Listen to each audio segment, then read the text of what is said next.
Assalamualaikum warahmatullahi wabarakatuh. Bertemu lagi dengan Ibu Trimary Astuti.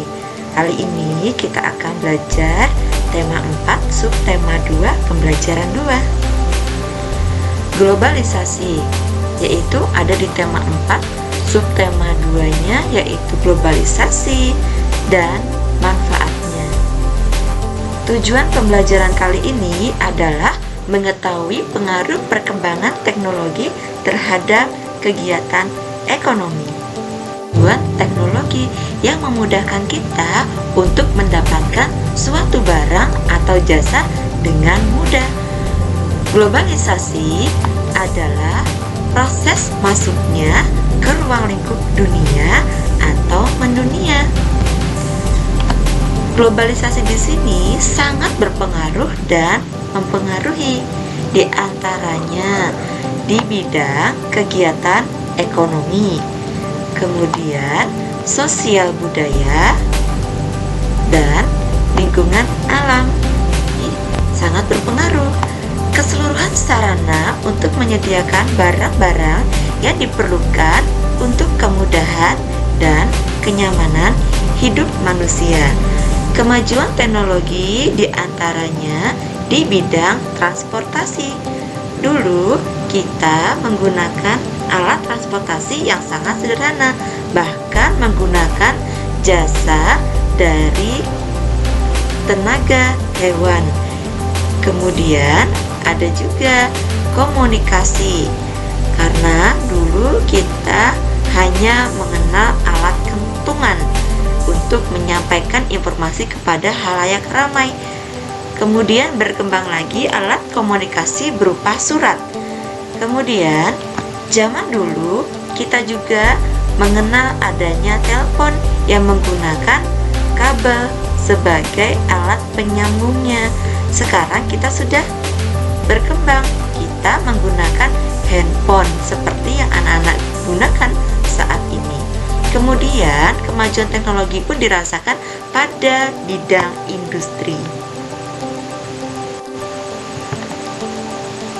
Kegiatan-kegiatan ekonomi di masyarakat dapat diklasifikasi menjadi kegiatan produksi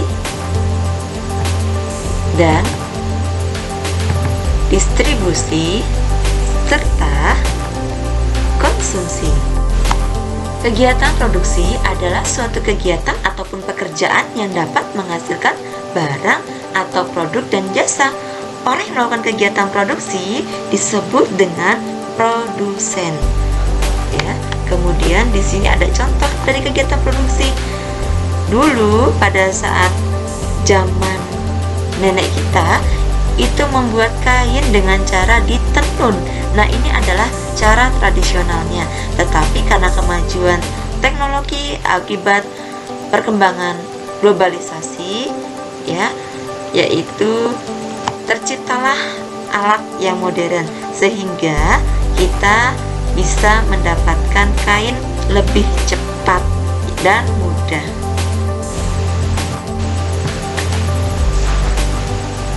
Kegiatan distribusi adalah kegiatan menyalurkan produk atau barang maupun jasa kepada konsumen.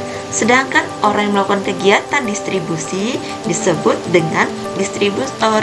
Contohnya, nah ini pada zaman dahulu kita menggunakan jasa dari tenaga hewan.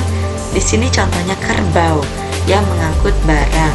Kemudian menggunakan kapal layar. Seiring berkembangnya zaman, untuk mentransfer barang kita menggunakan CIM Cargo Service, dan ada juga yang menggunakan pesawat terbang. Sekarang pun kita bisa menggunakan aplikasi Gojek, GoFood, GoSend yang diantarkan kita ke rumah. Adapun juga kita pakai GoBox untuk mendapatkan barang yang kita pesan dengan jasa tersebut. Dan ada lagi, kita memesan barang dengan cara online. Jadi nanti barang yang kita pesan akan kita transfer dan dikirim oleh pedagang. Kegiatan ekonomi adalah kegiatan yang ditunjukkan untuk menghabiskan atau mengurangi nilai guna suatu barang atau jasa yang dapat dilakukan sekaligus atau bertahap untuk memenuhi kebutuhan. Nah, orang yang melakukan kegiatan konsumsi disebut dengan konsumen. Di sini kita lihat ini adalah kegiatan konsumsi di pasar tradisional. Kemudian seiring berkembangnya zaman, perkembangan teknologi, terjadilah pasar modern atau swalayan. Dan yang terakhir, lebih canggih lagi, kita hanya menggunakan suatu aplikasi jual beli sehingga kita bisa memesan secara online dan langsung dihantarkan ke rumah tujuan. Di sini ada dampak positif dan negatif oleh perkembangan teknologi di bidang ekonomi. Dampak positif: 1. Pertumbuhan ekonomi meningkat. 2.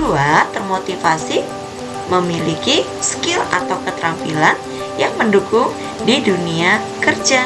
3. Mempermudah kegiatan produksi, promosi, dan pemasaran suatu produk. 4. Jangkauan pasar lebih luas. 5. Perusahaan tidak perlu membuat atau membuka cabang distribusi. Kemudian 6. Mengurangi pengangguran. Itu adalah dampak positif yang kita rasakan. Dan ada pula di sini dampak negatifnya. Yang pertama, memudahkan transaksi yang dilarang. Kemudian 2. Banyak kasus penipuan dalam perdagangan online. 3. Semakin maraknya kejahatan melalui dunia internet. 4. Persaingan tenaga kerja. Jadi semakin majunya teknologi, untuk kita harus bisa menjadi manusia atau sumber daya manusia yang memiliki talenta. Selain itu kita harus kreatif dan inovatif. Yang pertama yang harus kita punya, yang utamanya, kita harus memiliki akhlak yang mulia. Baik teman-teman, tetap semangat, jaga kesehatan.